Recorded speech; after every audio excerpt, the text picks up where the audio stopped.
الحمد لله نحمده ونستعينه ونستغفره ونؤمن به ونتوكل عليه ونعوذ بالله من شرور أنفسنا ومن سيئات أعمالنا من يهده الله فلا مضل له ومن يضلله فلا هادي له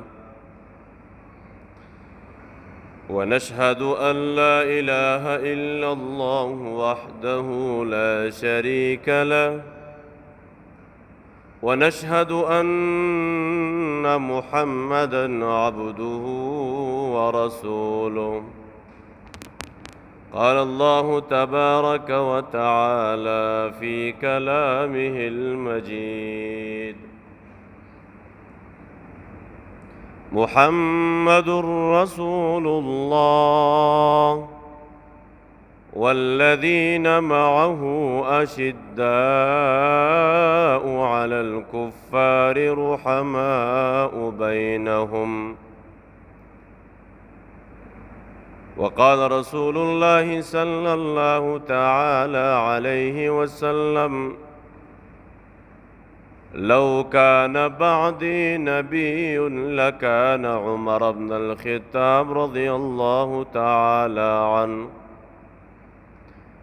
إن الله وملائكته يصلون على النبي يا أيها الذين آمنوا صلوا عليه وسلموا تسليما اللهم صل على محمد وعلى آل محمد وبارك وسلم تسليما كثيرا كثيرا صدق الله العظيم وصدق رسوله النبي الكريم ونحن على ذلك لمن الشاهدين والشاكرين والحمد لله رب العالمين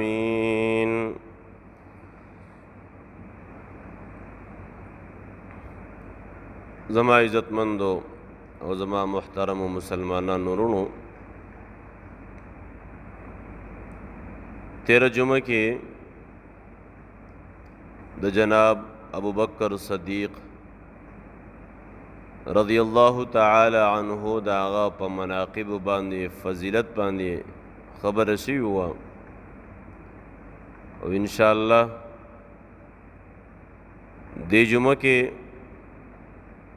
دا حضرت عمر رضی اللہ تعالی عنہ دے آغے مناقب دے آغے فضائل بیان بکیگی اللہ تبارک و تعالی دے صحیح وینا صحیح اوریدل اللہ جل شانہ دے دا عمل کولو توفیق را نصیب کی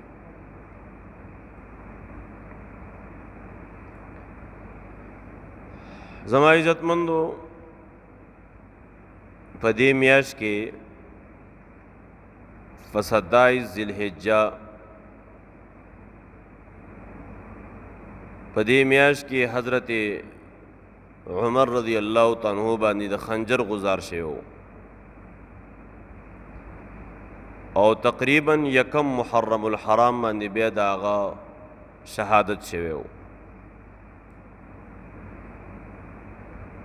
12 اگست دے باندې د ابوبکر صدیق رضی اللہ عنہ وفات شیو او دنن تقریبا 2 ورځې مخکې یا 1 ورځ مخکې حضرت عمر رضی اللہ عنہ خلیفہ شو زما عزت مندو حضرت عمر رضی اللہ عنہ تا اللہ جل شانہ ډېر لوی مقام ورکړو او ډېر لوی غیرت وت الله ورکړو او ډېر لوی بہادری وت الله ورکړی و د حضرت عمر رضی الله تعالی عنہ اسلام راوړل هغه د رسول الله صلی الله علیه وسلم د دعا برکتو. نبی علیہ السلام دعا کړي و الله اسلام ته عزت ورکې،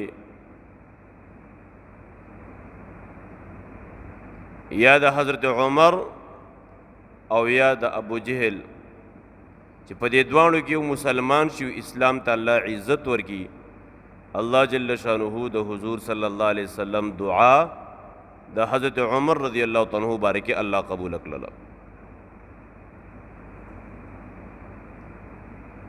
زما عزتمندو یو ځل کافرانو یو کمیټي جوړه کړله او دا خبره وکړله چې څوک شته چې محمد قتل کی صلی الله علیه وسلم. حضرت عمر رضی الله تعالی عنہ دغه وخت لا ایمان نه راوړی، پاسې دوی دا کار به زه وکم. ابو جهل او نور چې څونه غیر مسلم وو هغه ټول حضرت عمر رضی الله تعالی عنہ ته ډاډ ورکو چې آو دې کولی شي.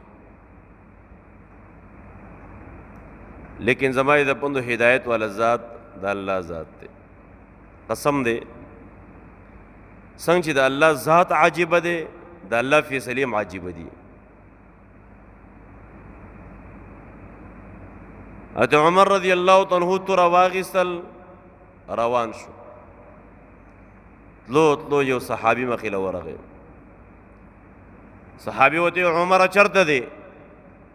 وای د محمد د قتل پسې ځم صلی الله علیه وسلم. صحابي وته وی دا خو ډېر لویه قبیله ده د قریش او بنو هاشم خو ډېر لویه قبیله ده، تاغه ته تکلیف ورکړي نو هغه قبیله ولا به تا ته تکلیف درکړي دا ته څه کې.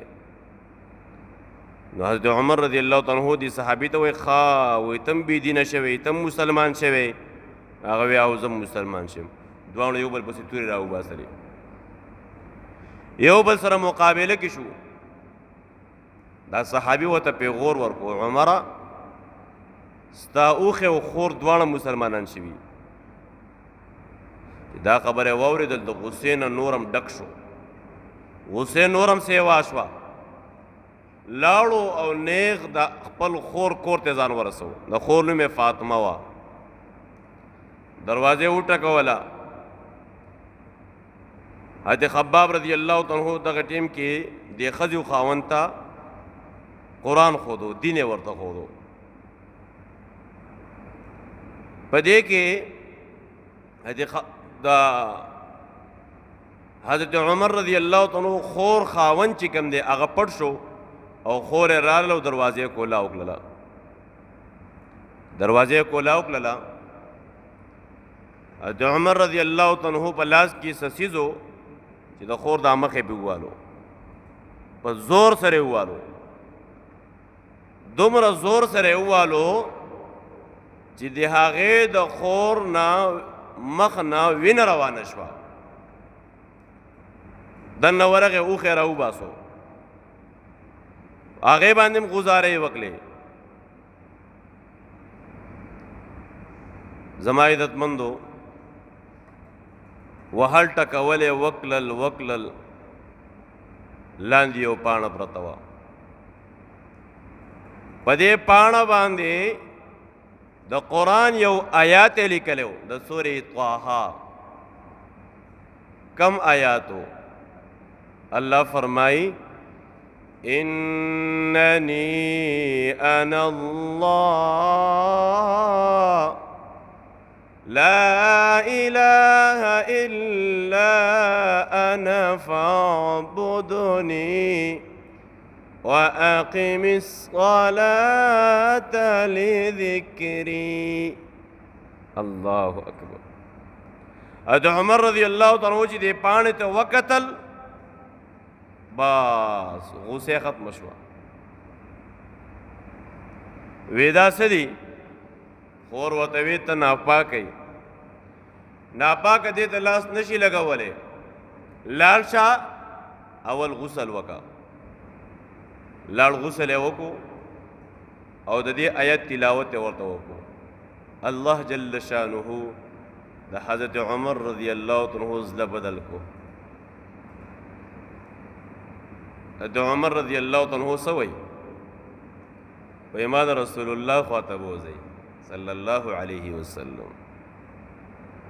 آلته حضرت خباب رضی الله عنه زردن بهر تراوتو، عمر تا ته زیر در کوم چې پرون شپه د دوانو جهانو سردار محمد صلی الله تعالی علیه وسلم دعا کړې وه چې یا الله په عمر او ابو جهل چې کم تا ته دوانو کې کم یو خوښي الله هغې ته اسلام ورکړي چې اسلام ته عزت میلاو شي. الله جل شانه ستا په حق کې دا دعا قبوله کړې ده. حضرت عمر رضی الله عنه د رسول الله صلی الله تعالی علیه وسلم خدمت کې حاضر شو او د دوانو جهانو سردار سره لاس میلاو کو، رب العالمین ورته ایمان وررسو. تله په کومه اراده و الله څه وکړله. بیا چې کله اسلام راوړو، عبداللہ بن مسعود رضی اللہ عنہ فرمائی د حضرت عمر رضی اللہ عنہ اسلام راوړل د مسلمانانو د پاره فتح وا. د حضرت عمر رضی اللہ عنہ اسلام راوړل د مسلمانانو هجرت دا د مسلمانانو د پاره نصرت او مدد و. اعلان وکړو په دغه ټیم کې د دغه ټیمه پوره بیا اذان دا په پټه باندې کېدو. حضرت عمر رضی الله عنه چې اسلام راوړو اذان یې په چوت آواز شروع کله اذان شروع کو. زما یې د پندو دغه صحابي دی ایمان یې کله راوړی. بعض علماء لیکلي چې دی 39 نمبر مسلمان شوی و. د دې نه مخکې 38 کسانو ایمان نه وړی و، اگر چې اختلاف پکې دی. الله رب العالمین ورته کم مقام ورکړی و؟ تقریبا 15 خبرې داسې دي، 15 خبرې چې هغه د حضرت عمر رضی الله عنه په زړه کې راغلي وي، په زړه کې الله ته خوښې شوي وي، الله ته خوښې شوي وي، الله ته دومره خوښې شوي وي چې الله جل شانه په محمد رسول الله صلی الله تعالی علیه وسلم باندې آیاتونه نازل کړل. دا غیر یو خبره ده، یو ځل د بیت الله شریف نه طواف کوي. بیت الله شریف کې یو ځای د هغې ته ویل کېږي مقام ابراهیم. په هغې کې یو کمر پروت دی، اوس هم د ابراهیم علیه السلام د خپو چا پروت دی. هلته چې خلک بیت الله شریف ته لاړ شي طواف وکړي، بیا دغې ته مخامخ 2 رکعته نفل کوي. حضور صلی الله علیه وسلم ورسره دی. نبی علیه السلام ته فرمایي عمره دا هغه کمر دی، دا هغه ځای دی چې په دې ځای به ابراهیم علیه السلام ولاړو او د بیت الله شریف د الله د عظیم کور تعمیر یې کوو. د عمر رضی الله عنه ته فرمایي ای د الله نبی خوښه دې نه چې دلته 2 رکعاته نفل کوو، خوښه دې نه ده. د حضرت عمر رضی الله عنه دا خبره دا الله ته خوښه راغله. الله جل شانه سو فرمایل واتخذوا من مقام ابراهیم مصلى. الله فرمایل دا ځای د مانځه وګرځوئ، دا ځای د مانځه وګرځوئ. نن چې مونږ لاړ شو بیت الله شریف ته، مونږ او تاسو الله دې مونږ بار بار بوتلږي. طواف نه پس چې کوم 2 رکعاته نفل کوو، دا د حضرت عمر رضی الله عنه دغه تمنا الله ته خوښه راغلې وه. بله کومه خبره خوښه شوې وه الله ته چې کله د جنگ بدر راغی او جنگ بدر کې مسلمانانو کافرانو ته یو بدترین شکست ورکو. د اسلام اولنی جهادو نو سبا کې مردار شو سه ژوندي ونیوله دا کافران. نبی علیہ السلام او ابو بکر صدیق رضی الله تعالی عنہ دا فیصله وکړل چې دا مونږ آزادو، ځکه نبی علیہ السلام خو ډېر رحیم و. د عمر رضی الله تعالی عنہ نه دا قیدیان چې کوم نیولې شوي دي دا دې قتل شي. دا د عمر رضی الله تعالی عنہ دغه خبرم الله ته خو خراله دا دې ختم شي. درېمه کومه خبره خو الله ته راغلې وه د فردې باره کې. په دغه ټیم کې زنانه به دقه شان دي ګرځېدلې، د فردې حکم نه و راغلی. حضرت عمر رضی الله تعالی دا تمنا و چې دا زنانه فرده کې ګرځي. د حضرت عمر رضی الله تعالی دغه تمنا الله ته دومره خوښه شول رب العالمین په نبی علیہ السلام باندې د فردې باره کې آیتونه نازل کړل. دا هغه صحابي دی. یو ځل عمرې ته روان دی، نبی علیہ السلام ورته فرمایي عمره مونږ دپاره ګورې دعا کوه. نو چې نبی علیہ السلام ورته دا وایي چې ای عمره مونږ دپاره دعا کوه، نو پته لګي چې حضرت عمر رضی الله تعالی عنہ د الله په نظم ډېر لوی مقام والا و. دا هغه صحابي دی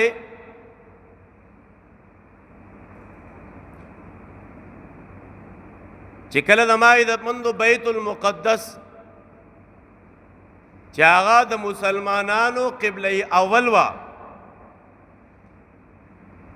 دغه بیت المقدس حضرت عمر رضی الله تعالی عنہ ته د هغې چابیانې بغیر د جنگ نه هغې له ورکړې وې. دا هغه حضرت عمر رضی الله تعالی عنہ. عزتمندو وس انصاف پکې څومره و، د هغه د عدل او د انصاف په کمې کمې واقعې وې. 22 लाख مربع ملین باندې دا هغه بادشاهي وه. داسې عدل انصاف ته الله ورکړی و چې یو زنانه یا نارینه دا به حج او عمرې له راتلل، د ملکونو نه به پیاده پیاده سفر شروع کړی و، یو غل به داسې نو چې دله به نقصان ورکړی وی. زناورم د پردي باغونو ته چې کوم دی نه دي وردن نه شوي. یو ځل خپل خادم ته وایي راځه د مدینې منورې نه چار چاپېره ګرځو، د خلکو حالات معلومو، د خلکو څه حالات دي. یو ځنګل ته لاړل، هلته اور لګېدلی دی، هلته یوه زنانه ناسته ده او د هغې زنانه دا بچي جاړي. د عمر رضی الله تعالی عنہ چې ورغې دې زنانه دا نه پیژاندو چې دا امیر المؤمنین دی، نه پیژاندو. حضرت عمر رضی الله تعالی عنہ ته وایي دا ماشومان ولې جاړي؟ وایي چې دا د ولږې د وجې نه جاړي. ولږه ده وایي په دې اور باندې څه پخې؟ وایي دا مې په دې لوښي کې اوبه خودې دي د دې دپاره چې زما دې بچو ته اطمینان وشي نه جاړي. د عمر رضی الله تعالی چې کله دا خبره واورېدل اوه وایي ستاسو څوک امیر نشته، څوک مشر هم نشته؟ وایي ولې نشته؟ وایي څوک دی؟ وایي حضرت عمر دی که نه؟ نه یې پېژاندو چې حضرت عمر رضی الله تعالی پخپله دی. وایي هغه دی که نه؟ وایي هغه ستاسو د احوالو تپوس نه کوي؟ دا زنانه ورته څه وایي؟ وایي د قیامت په ورځ به زما لاسي او د حضرت عمر رضی الله تعالی عنہ ګریوان به او الله ته به مخې ته کوم چې الله دې زما تپوس نه دی کلی. د عمر رضی الله تعالی عنہ ته وایي ستا هغې ته څه پته ده؟ ستا هغې ته څه پته ده ستا د حالاتو؟ دا زنانه ورته وایي ما نه ځان ولې نه خبروي؟ دا د مسلمانانو امیر نه دی؟ بس زما یې د پندو دا خبره کولو. د عمر رضی الله تعالی عنہ خپل خادم ته وایي راځه. بوتلو بیت المال ته بوتلو، یو بوجۍ راواخیستله، پای کې خوراک سکاک ورواچو ډکې کړله. خادم ورته وایي چې ما ته را په شا کا. حضرت عمر رضی الله تعالی عنہ ورته وایي که د قیامت په ورځ باندې زما بوج پورته کولی شي نو ته په شا کا. نو حضرت عمر رضی الله تعالی عنہ په خپله بوج یې په شا کړله. الله اکبر. امیر المؤمنین دی. امیر نن به زمونږ د وزیرانو سره خبرې وکړي، نن به زمونږ د ایم این اے او د ایم پی ای سره خبرې وکړي.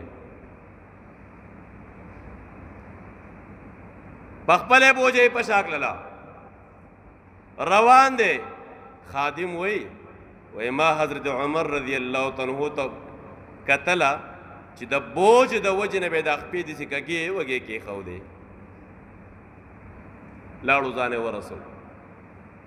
ویې رسو هغه ماشومانان دي، هغه زنانه هلته ناسته ده، په خپل اور بل کو، اور ته پوکې شروع کو.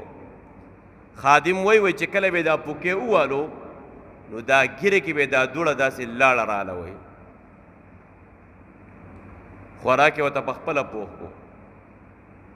خادم ورته وایي جي خوښه دې نه ده چې ځو؟ وی نه. وی ولې؟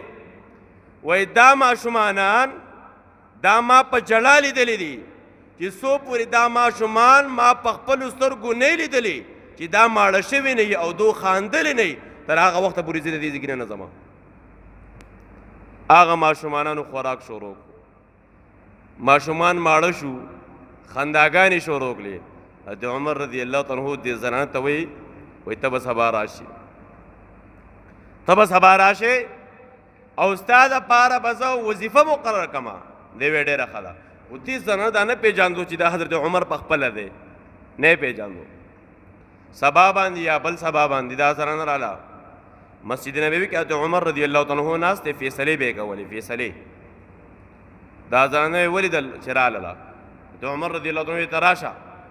دې زنانه ته پته ولګېدل چې اوهو دا خو عمر په خپله دی، دا خو چې پرون راغلی او دا خو هغه په خپله دی. وی دې خوا راشه راوستی. د هغې دپاره یې څه وظیفه مقرره کړله. حضرت عمر رضی الله تعالی عنہ ورته وایي تا یوه خبره کړې وه، وایي تا ویلو چې د قیامت په ورځ به زما لاسي د حضرت عمر به ګریوانې وي. اوس کومه خبره کوې؟ اوس څه وی؟ دا زنانه څه وایي؟ وایي د قیامت په ورځ به دا خبره وکړم چې الله په یو خوشي ځنګل کې پاتې کېدم، واړه واړه بچي مې وو، خاوند مې نه و، ولږه تېرېدل، دا امیر المؤمنین راغلی او زما د غریبۍ تپوس یې کړی دی. دا هغه حضرت عمر رضی الله تعالی عنہ. یو ځل د شپې را روان دی، یو کور نه د تکلیف آواز راغی، د تکلیف آواز راغی. دروازې وټکل، په دې کور کې ولې د تکلیف آواز دی؟ څه مسله ده؟ چې یو زنانه د هغه د ماشومانو بیماره ده. وی ښه، نو فورا کور ته لاړو، خپله بیبي راپاسو راشه راپاسول. وی لاړ شو، ځان سې راوستله، په خپله بار کې ناستو، شپه وه او دننه خپل کور والا وردننه کړله چې د دې زنانه خدمت وکړه. لږ ساعت پس چې کوم د هغه سړی راووتو یا هغه زنانه د حضرت عمر رضی الله عنه کور والا راووتل، زیر یې ورکړو چې د هغه زنانه چې کوم دی ماشوم بچی وشو. ټول خدمت یې ول وکړو، واپس کور ته لاړله. دا هغه انصاف والا زما عزتمندو د حضرت عباس رضی الله تعالی عنہ کور دی. په کور باندې ناوګۍ لګېدلې وه، پرناله چې ورته ویلی کېږي.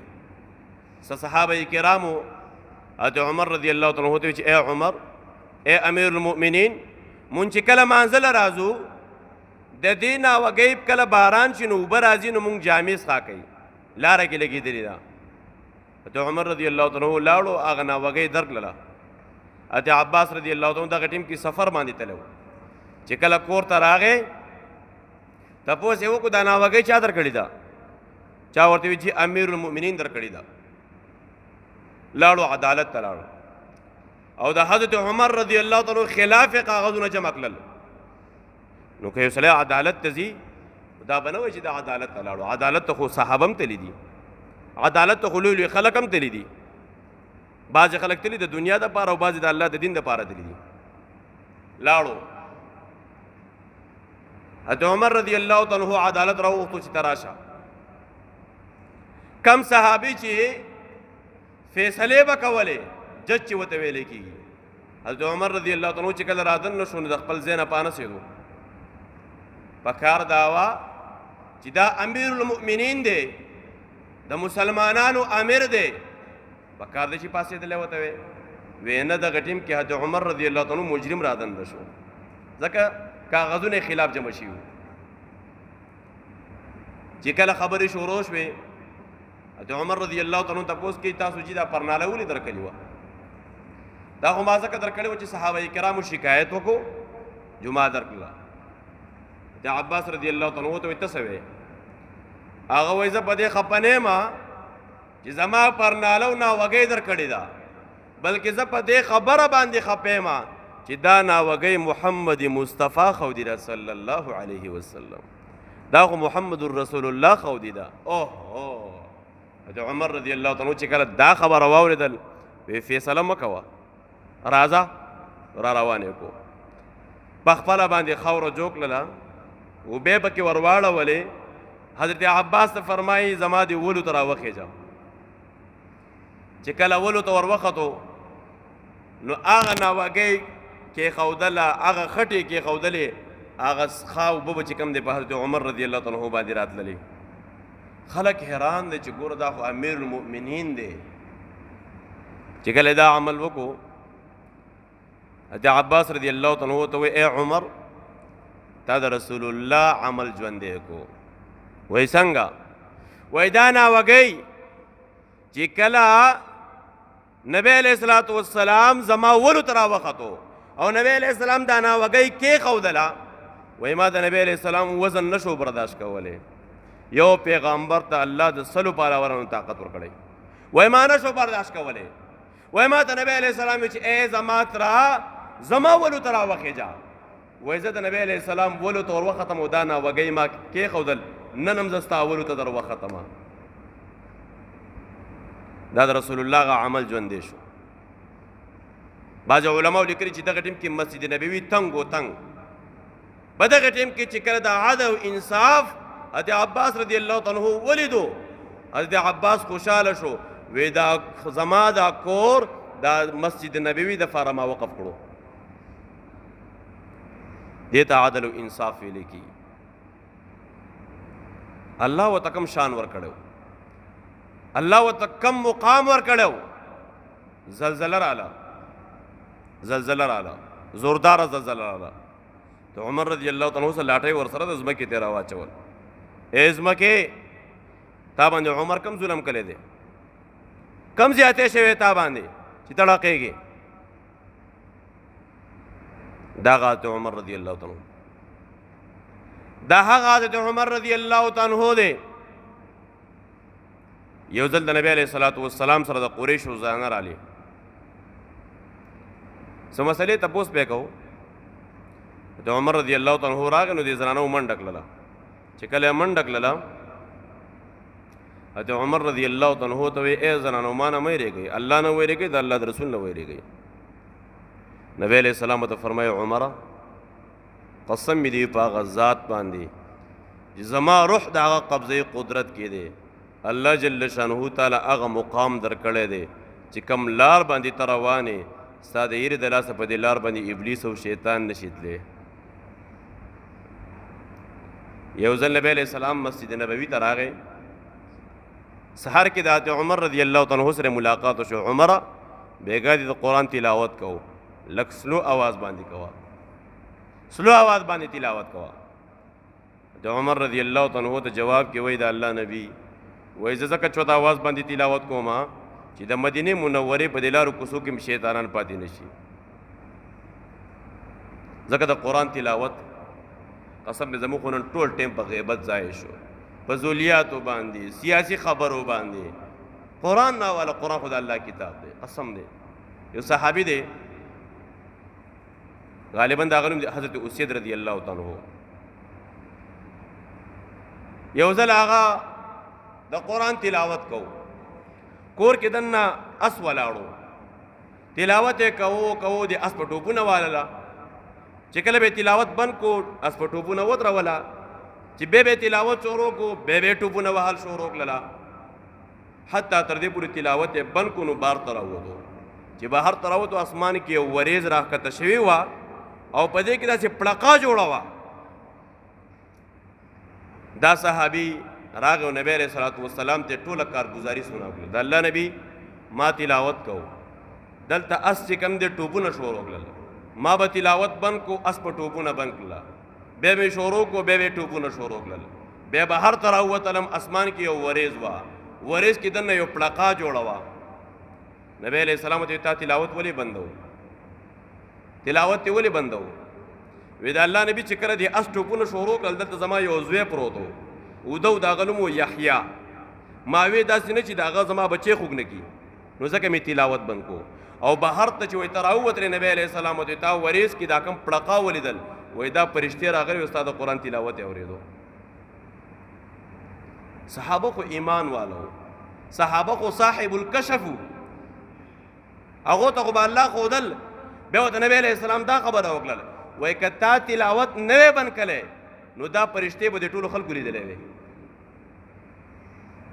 حضرت عمر رضی الله تعالی عنہ ځکه وی زه په چوت اواز تلاوت ځکه کومه چې د مدینې منورې په دې کوڅو کې هم شیطانان پاتې نه شي زما عزتمندو په دې میاشت کې 27 ذوالحجه باندې هغه په خنجر باندې ولګېد چې کله ایران فتح شو د هغې نه دا خلک یې راوستل او د دې مسلمانانو غلامان یې جوړ کړل یو مجوسي هغه مجوسي چې کوم دی د مغیره بن شعبه رضی الله عنه غلام و دا غلام ابو لولو هغه به د وړو چکۍ به جوړولې یو ځل ورته حضرت عمر رضی الله عنه وایي دې مدینه منوره کې د وړو یو چکۍ نه جوړې دارالخلافه ده دې مجوسي ورته وایي زه به داسې چکۍ جوړه کړمه داسې چکۍ چې تاریخ به یاد ساتي حضرت عمر رضی الله عنه په دې خبره پوه شو چې دې مال چیلنج راکو دې مال یو چیلنج راکو د مرګ چیلنج راکو حضرت عمر رضی الله عنه دې په دې الفاظو پوه شو حضرت عمر رضی الله عنه راغی صحابو په مس کې دا خبره وکړه صحابه ورته وایي اے عمر خوښه دې نه دی چې قتل یې کو خبره ختمه کو وینا وایي مجرم ته چې سزا میلاویږي د جرم نه پس میلاویږي مجرم ته د جرم نه مخکې سزا نه میلاویږي حضرت عمر رضی الله عنه سهار مانځه باندې ولاړ دی امام صغرام دی امام کبرام دی دلته د قوم مشریم کوي دلته امامت هم ورکوي مانځه باندې ولاړ دی د سورې یوسف تلاوت کوي زیات تر به سهار مانځه کې د سورې یوسف تلاوت کوو یو ځل د سورې یوسف تلاوت کوي او دې آیات ته ورسېدو انما اشکو بثی وحزنی الی الله واعلم من الله ما لا تعلمون د دې آیات تلاوت کوو جړلې حضرت عمر رضی الله عنه جړله په دې کې د جړا کومه خبره ده چې حضرت عمر رضی الله عنه بجړله په دې کې دا خبره ده چې کله یعقوب علیه السلام زوی یوسف علیه السلام یې کوی ته ور واچو یوسف علیه السلام پسې یعقوب علیه السلام ډېر زیات جړله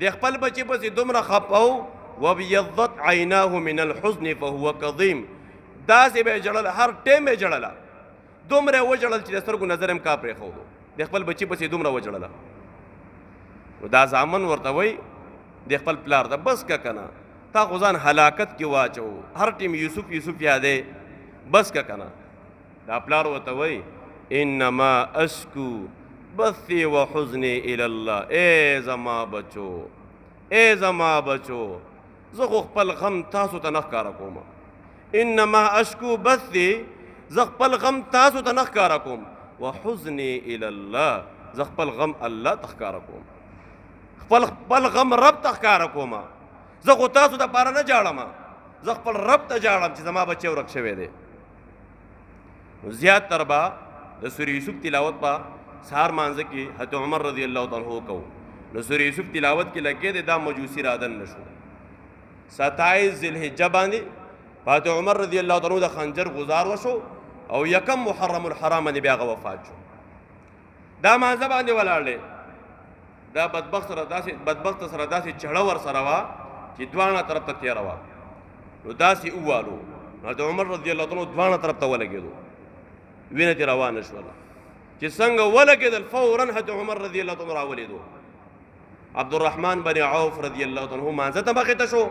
صحابه کرام سبحان الله سبحان الله، هلته خو ګڼه ډېره زیاته ولاړه وه مسجد نبوي کې، چغې والې سبحان الله چې حضرت عمر رضی الله تعالی خطا شو. څه چل وشو؟ عبدالرحمن بن عوف رضی الله تعالی مختصر موضوع کو دې مجوسي منډه واله، ابو لولو منډه شروع کړله. چې منډه شروع کړله صحابه کرامو دا نیولو، تقریبا 2 صحابه کرام شهیدان شو. دې چې په کوم صف کې وته صحابي پې حمله کوله، هغه به دیوالو په دې چړه باندې 2 صحابه به کې تقریبا شهیدان شو، 14 صحابه به کې چې کوم دې زخمیان شو. نو 14 تقریبا 21 صفونه شو، 21 صفونه شو. دې ټولو پې حمله وکړل، په دې کې 14 صحابه کرام هغه زخمیان شو، 2 صحابه کرام شهیدان شو. آخر کې یو صحابي ډېر هوښیار و، د هغې سره رومیال ورسره و. هغه رومیال یې پورته کړو، په دې ور واچو. نو چې ور واچو دی خو بیا څه نه لیدله، نو هغه چړی را واخېستلو ځان یې په خپله باندې مردار کړو. حضرت عمر رضی الله تعالی عنه چې کله مونځ وشو کور ته یې ویوړ، وینه ترې روانه وه. ځکه د ما د پوندو د حضرت عمر رضی الله تعالی عنه د مرګ نه پس بیا د فتنې دروازې کولاوي شوې، او دا د فتنې دروازې به د قیامته پورې کولاوي. دا وینې به بیا چلې دقه پس چې نه شروع شوې ده او دا یې روانه ده. عثمان غني رضی الله تعالی بیا په دې باندې شهید شو. لولو اکابر علما دا حالات به شروع شوي دي. حضرت عمر رضی الله تعالی اول تپوس وکړو چا والی ما دا غزار را باندې چا کړی دی؟ چې وی ابو لولو د باندې کړی مجوسي. هغه وی ښه. حضرت عمر رضی الله تعالی زما د کعبې په رب باندې قسم چې عمر کامیاب شو، زما د کعبې په رب باندې قسم چې عمر کامیاب شو. دا خبره ولې وکړله؟ دا خبره ځکه وکړله چې ما ته الله پاک د مسلمان د لاسه مرګ رانه کو، ما ته الله د غیر مسلم د لاسه مرګ راکو. دویمه خبره کوي خپل بچي ته عبدالله ابن عمر ته سهار ټیم باقي دی که نه؟ او جي باقي دی. وایي زه مونځ کوم. مونځ یې پاتې و که نه؟ راولېدلی و. زه دا خپل مونځ پر وکړم. وینې ترې روانه وه. د ما یې د پندو پۍ یې وله ورکړله، دودو څه کجورې وې، هغې چې وخوړلې نو هغه واپس په دې ځای کې باندې دغه شو. حالات خراب شو. تمام صحابه کرام پریشان دي. حضرت عمر رضی الله تعالی عنہ الله یو مقام ورکړو، یو دبدبه ورته الله ورکړې وه. د ما یې د پندو خپل زوی راوغوښته عبدالله بن عمر، عبدالله راشه لاړ شه. حضرت عایشې رضی الله تعالی عنها ته ووایه چې ماله د نبی علیه السلام خوا ته د قبر ځای راکړي، او که ماله د نبی علیه السلام خوا ته د قبر ځای نه راکړي نو ما به جنت البقیع کې دفن کړي. عبدالله بن عمر رضی الله تعالی عنہ زوی ولاړو پسې. حضرت عایشې رضی الله تعالی عنها ته وایي جی زه پلار را لېږلی یم، امیر المؤمنین حضرت عمر را لېږلی یم چې ماله دلته د قبر دپاره ځای راکړه. ځکه اولنی قبر د نبی علیه السلام دی، بیا د ابوبکر صدیق رضی الله تعالی عنہ دی، بیا حضرت عمر رضی الله تعالی عنہ قبر دی. حضرت عایشہ رضی الله تعالی عنہ بس ما دې له قبر ورکو، ما د قبر دپاره ځای ورکو، او دې په ما باندې یو احسان دی. علماء لیکلي حضرت عایشہ رضی الله تعالی عنہ دې په ما باندې یو احسان دی، او د احسان بدله احسان دی. هغه کم احسان دی چې کم ټیم کې په ما باندې تهمت ولګېد. حضرت عایشہ رضی الله عنہ تهمت لګېدلی و که نه؟ کم ټیم کې په ما تهمت ولګېدو. حضرت عمر رضی الله تعالی عنہ قسم وخوړو چې زما دې د الله په ذات باندې قسمې چې حضرت عایشې دا کار نه دی کړی. هغه احسان ما ته یاد دی. دا قبر ما ځان دپاره پرېښودی دا ځګې، او دا ځګې چې کوم دی ما د حضرت عمر رضی الله تعالی عنہ دپاره ورکو. عبدالله بن عمر رضی الله تعالی عنہ راغی او خپل پلار ته حضرت عمر رضی الله تعالی عنہ دا خبره وکړله چې بس تاسو دپاره قبر چې کوم دی هغه ځګې مقرر شو. زما یې د پندو بیا یکم محرم باندې بیا غالبا هغه وفات شو، او هغې ته الله رب العالمین جامع شهادت ورکو. حضرت عمر رضی الله تعالی عنہ ته الله پاک یو مقام ورکړی. زما یې د پندو داسې مقام ورته الله ورکړی چې دغه غیر مسلم خلک چې خپل بچی به موده کوو، نو څنګه چې ما ورته نن خپل بچی وده کوو، سپی راغی او دغه شان چې کوم دی یو څیز راغی بل څیز راغی، دی غیر مسلم هم چې خپل بچی به وده کوو که نه، نو د حضرت عمر رضی الله تعالی نوم به ورته یادوو. داسې دبدبه ورته الله ورکړې وه، داسې مقام. څنګه مقام ورته الله ورکړی؟ یو کس دی هغه سره شراب ورسره دي، شراب ورسره دي. حضرت عمر رضی الله تعالی ولیدو چې شراب ورسره دي، وی دې خوا راشه. نو دې به یې ترخ کې دا شراب پټلله، او د الله نه توبه وسله چې الله دا خو امیر المؤمنین دی، خدای دې دې مخې ته ما رسوا کړي. الله زما توبه ده. حضرت عمر رضی الله تعالی عنہ به ترخ کسی شی دی وای چې دا شوده دی وای تخکارا کا بس جی وای چې دا دود دی ګرم دی تاسو کولاو کله لاندې بوتل ولګېدو شوده د ما د پوند هغه رښتیا شوده هغه رښتیا دودو. حضرت عمر رضی الله تعالی عنہ رښتیا خبره کوي ما په خپل سترګو باندې ولیدل چې دا شراب وای چې بالکل دا شراب خو چې کله ما ته ولیدلې ما د الله نه صحیح او حق توبه وباسل چې الله د امیر المؤمنین مخدمه مرسوا کې الله رب العالمین چې کوم دی د دغه شرابونه الله پاک دود جوړل. حضرت عمر رضی الله تعالی عنہ دا د الله نه لري نه چې د شرابونه دود جوړږي خدا حیران دی چې ستا په دې ترخ کې ودر انګیټي جابل کلی و دا دومره ګرم د کم ځای نشو دا هغه مقام ولا صحابي زمای د پوند حضرت عمر رضی الله تعالی عنہ الله پاک یو مقام ور کړو الله ته عزت ور کړو ذکر رسول الله صلی الله علیه وسلم فرمای لو کان بعدی نبی لکان عمر. رسول الله فرمای که زمانه پس بل نبی دنیا ته راتله هغه به عمر وې. الله رب العالمین زمای د پوند هغه مقام ور کړو عزت وته الله ور کړو. تفسیر ابن کثیر غالبا لیکلی دي چې کم ټیم کې وفات کېدو خپل کور والته وي زما په دې مخ باندې خړه خور را واچوا چې زما باندې الله رحم وکړي ما باندې رب العالمین رحم وکړي زما د پوند هغه انصاف هغه ختم شوه دی. دا سي حضرت عمر رضی الله تعالی عنہ انصاف په به چرته مراشي قیامت براشي زمکه به د اسمان سره ولګي غرونه بروان شي قیامت به برفا شي خدا د عمر رضی الله تعالی انصاف فرانه شي. زما د بندو غریب تخپل حق میلاو شوی مظلوم تخپل حق میلاو شوی دی. ننم زما او ستا مشران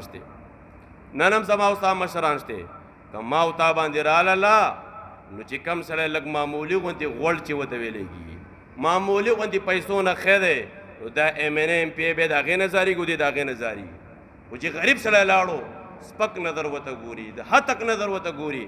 حضرت عمر رضی الله تعالی اولنې ترجیح غریب ته ور کړی و اولنې ترجیح مظلوم ته ور کړی و. دا مظلوم دی هغه له ترجیح ور کړی دا.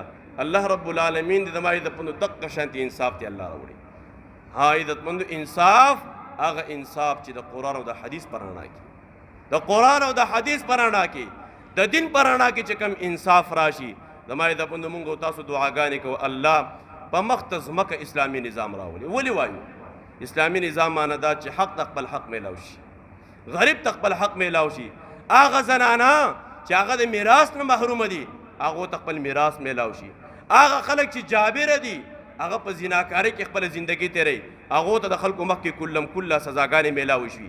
تاسو ګورئ عزتمند امن او امان براشي ځکه محمد رسول الله صلی الله علیه وسلم فرمای چې کله په مختص مکه باندې فتنې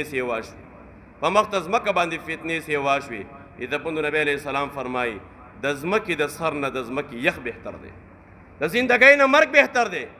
چې کله په مختص مکه باندې امن او امان ناغه د الله دین غالبو د زمکې د یخ نه د زمکې سر بهتر دی د مرګ نه زندگی بهتره ده. زمای د پون تاسو ګورئ نافرمانی روانه ده. ګوره د نن نه یو هفته مخکې موږ یو لاسنیوي ته لاړو دا المارۍ جوړې کړي دا د جپسو کار یې کړی هغه غریب وفات شوی دی د باجوړ وزم د جماعت کې کار کړو موږ لاسنیوي ته لاړو ما دې تپوس وکړو چې یاره دا څه خبره باندې وفات شوی دی څه چل شوی دی ما ته هغه خبره وکړل چې دا دې کلي کې یو ماشوم و هغه ماشوم پلار چا وجلی و هغه ماشوم ته چا وی چې سبا به تام دا ووجني دا سړی ختم کا هغه لاړ له قاتلانو پسې لاړو قاتلانو ته وی چې کوم اجرتي قاتلان دي هغه ته خبره وکړه چې یار زما دا د پلار چې کوم چا وجلی دا تاسو ووجنئ داسې نه سبا زه غټ شم ما ونه وجني هغه قاتلانو ورته پیسې راوړه پیسې ورله ویوړې څه وخت په دې کې تېرېدو دا ماشوم د 12 کالو ماشوم و لاړو دې قاتلانو ته وی یاره تاسو څه چل وکړو زما هغه بدل خو تاسو وانه غیستو دې خلکو ته پته ولګېدل د قاتلانو ته چې یاره دا ماشوم خو مونږ په عذابی راشه دا ماشوم ختم کا هغه ماشوم یې گاډي ته وخېجو مخکې سیټ کې کېنو د گاډي پټې دې ځای ته ولا واچوله او په سختۍ سره هغه ماشوم ته وفات کړو سختۍ سره بیا هغه ماشوم یې راوړو هغه کلي ته یې راوړو په هغه کلي کې واچو ماشوم د خپل معمولي وړقوله دا ظالمان ولګېدل په دې ځای باندې 2 ډزې ویشتو ورکوټ ماشوم د 12 کالو ماشوم دا خلک را پاسې د کلي خلکو دا ظلم یې ولیدو څلور کلي را پاسې د راځي د دغه ظالمانو دا کورونه ورانو دا خلک لاړله پای کې د مای د پوندم دغه اجي صاحب چې زموږ د جماعت د جیب دا کار یې کړو هغه غریب پکې وفات شو زمای د پوندو دا ظلم روان دی مونږ وایو خدای باران وکړي دعاګانې کوي چې الله را باندې تر کمرو باران ونه کړي دا کم ظلم او کم حالات روان دي زما د پوند الله جل شانه ته خپل ګناهونو باندې الله ته توبه وباسل دي واخر دعوانا ان الحمد لله رب العالمين دعا وکړه الله ګناهونو معاف کړي الله د ټول عالم ګناهونو معاف کړي سمې سمبول الله د عمل کولو توفیق نصیب کړي الله زندگی میں عمل جوړه کړي صلی الله تعالی علی خیر خلقه محمد دعا سورۃ